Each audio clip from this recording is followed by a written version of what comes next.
নিজেকে সরিয়ে নেইনি। ইনফ্যাক্ট গতবার মনে হয়েছে যে একটি দুষ্টু বা অন্যায় হয়েছে যেসব শিল্পীদের সাথে, তাদের ন্যায্য দাবি ফিরিয়ে দেবার জন্য নির্বাচন ছিল।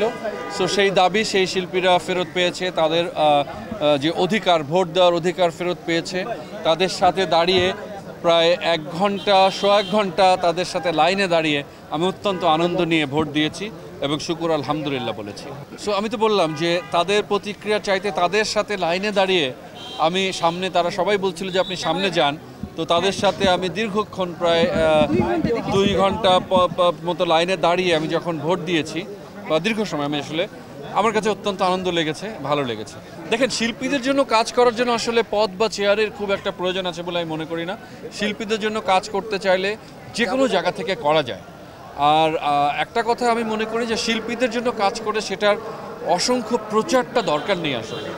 সো আমি এটা করলাম, মানে 8 আনা পয়সা দিয়ে 50 টাকার পাবলিসিটি নেওয়া আমাদের যে মজ্জাগত একটি অভ্যাস, এটিকে আমি ঘৃণা করি এবং এটা আমরা চাই না আসলে।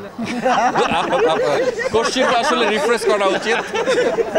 মানে আপনি পদে নেই, কিন্তু এমনি তো মানসিকভাবে না, আপনি যেটা বলতে চাচ্ছেন আমি স্ট্রেট বলি।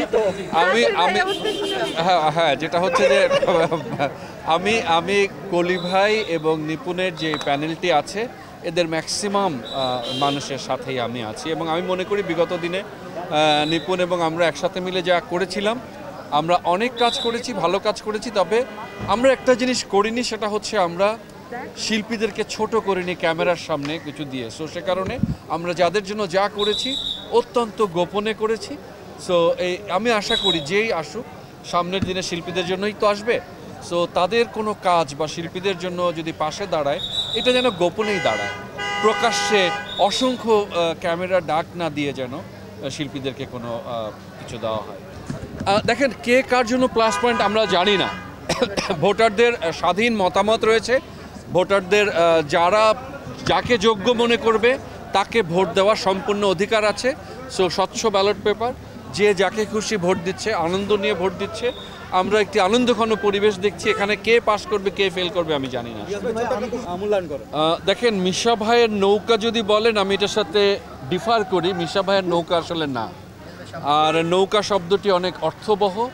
সো সেই নৌকা মিশা ভাইয়ের না বলে আমি জানি এবং আমার কাছে প্রমাণও আছে। আচ্ছা, আমাদের কিছু লোকজন ওই প্যানেলে গিয়েছে, তাদের মনে কষ্ট থাকতে পারে, তাদের স্বাধীনতা আছে যাওয়ার। সো এটাতে আমি কিছু যায় আসে বলে মনে করি না।